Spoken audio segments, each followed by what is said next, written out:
Fresh meat. My introduction to Re-Animator was in 2002 when my dad got the Millennium Edition DVD. He goes, "You've never seen Re-Animator? You're missing out." He was right.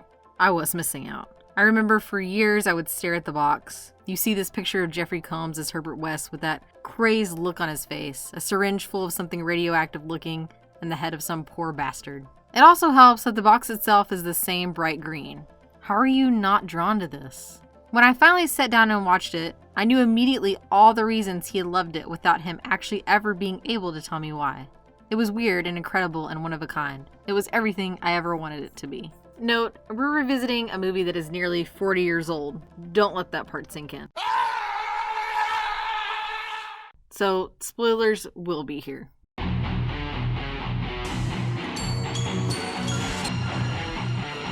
Nice hearing from you, Carlos. If you enjoy our shows, please subscribe to our channel right now.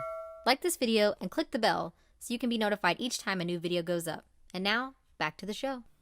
In 1985, I have to imagine that the response that audiences had after seeing Re-Animator for the first time was similar. Charles Band himself said that during a screening at Cannes, people were screaming and yelling. They had never seen anything before or since like that. Re-Animator tells the story of hotshot med student Dan Kane and his adorably level-headed girlfriend Megan Halsey, who also happens to be the daughter of the dean of Miskatonic University. Okay, wait. That's what the story's supposed to be about, or at least that's what it wants you to think. But the opening of the movie introduces Herbert West, who is crouched over the body of his mentor with an empty syringe in hand. The campus police go to detain him, and he's just insistent that he record the vitals of his seemingly dead mentor. As they pull him away, the old coot comes back to life, but not the precious moments angels kind of way. We've got to do something.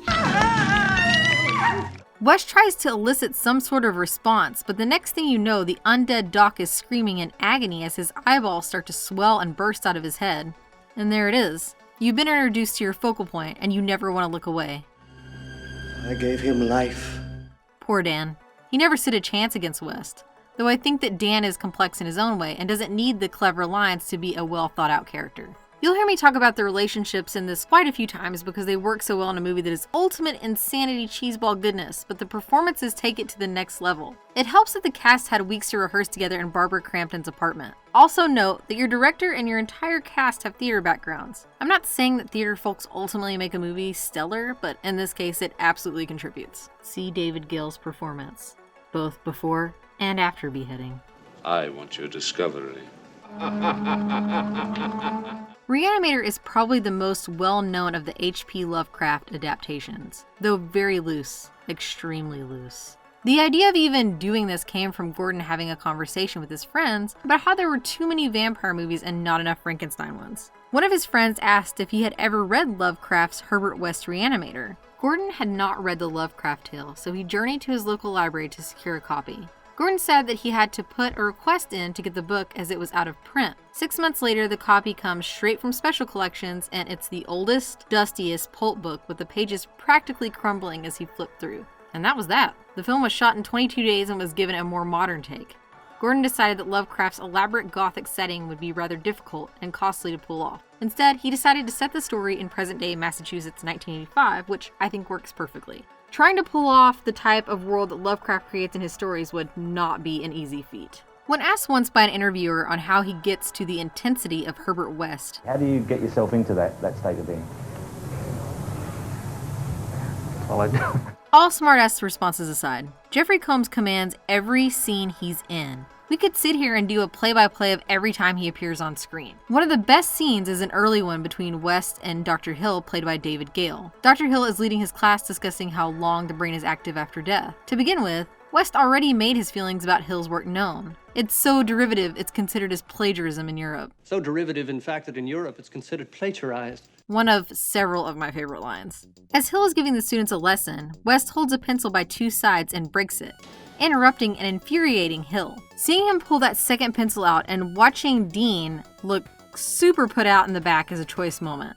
Anytime Combs and Gale are going at one another, you feel like you've stepped into another movie. They're perfectly set against one another and the dynamic leaves you wanting more. Also, minor detail here, but it always gets me for some reason when Combs gets up to confront Gale, he swiftly puts his hands in his pockets. Traditionally in body language, it's a sign of dishonesty and lack of confidence. West does not lack confidence, but we could say that he has been dishonest from the beginning by not disclosing why he left Switzerland and keeping his hand when it comes to the reagent. He knows that if someone like Hill finds out what he's up to, then there's a chance he might want to take it for himself. Later in the film, Hill tries this very thing and West murders him for it. The next notable moments are some of the funniest, but also brings us to a turning point for one of our characters.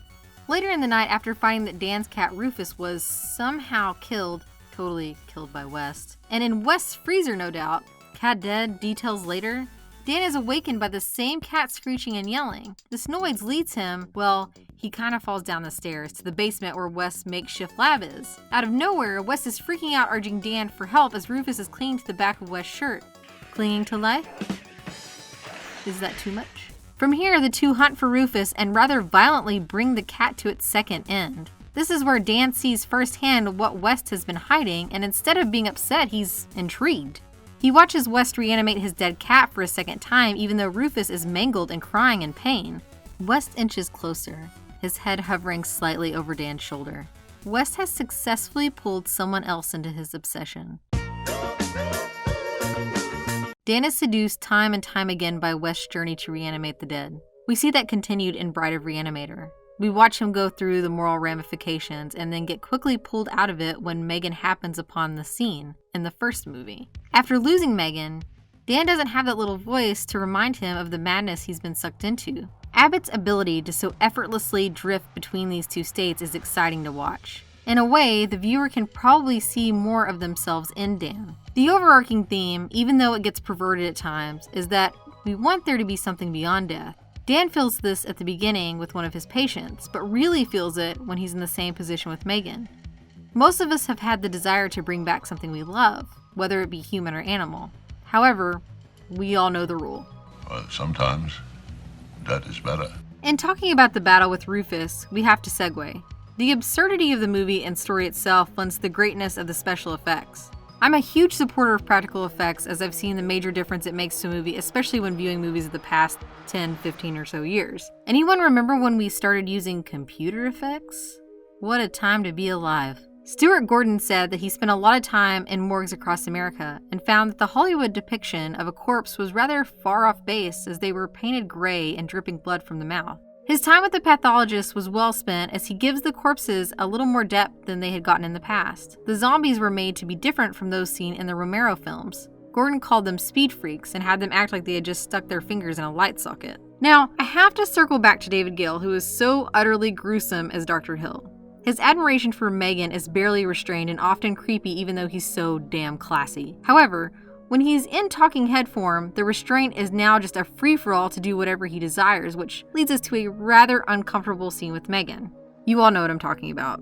The famous head-giving head scene, even though it doesn't get that far, as Wes brings the attention back to himself to continue on insulting Hill. And he even sneaks one in on Megan. Barbara Crampton, a horror legend on par with Combs, makes that moment between her and Hill feel so truly terrifying and genuine. The shock and awe of the scene is one of the film's actual scary moments. Most of the time, it's light, comedic, and gruesome. I do feel a little sad that she meets her end in the film, but we only have to wait one more year to see Crampton in her best role to date in From Beyond. Let's take a brief pause to reflect on the Scream Queen legend that is Barbara Crampton. Or we can just go straight to...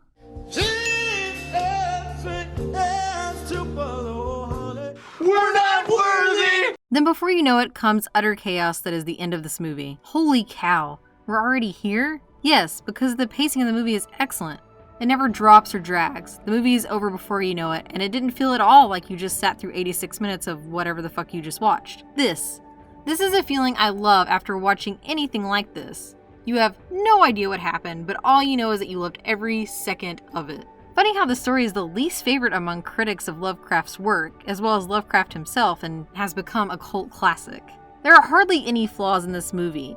If you want to pull flaws, then you could say that it veers too far from the source material, which doesn't matter as Gordon made it his own thing, as we stated before. You can say that it's weird that zombies just do whatever Hill asks. This is due to an editing cut made by Brian Usna, which took out Hill's side hustle as a hypnotist. The project went from stage adaptation to TV series, then to film. At the end of the day, it's a rather impressive feat in many aspects for a first-time director and a relatively unknown cast. Re-Animator is more than just some silly splatter horror film. It's a film about life after death and how ultimately we're all affected by that. It's also just insanely badass. It's why you see the Combs version of West in every iteration, and why you see so many people trying to adapt the movie or replicate it. Here's to the epic horror masterpiece that is Re-Animator.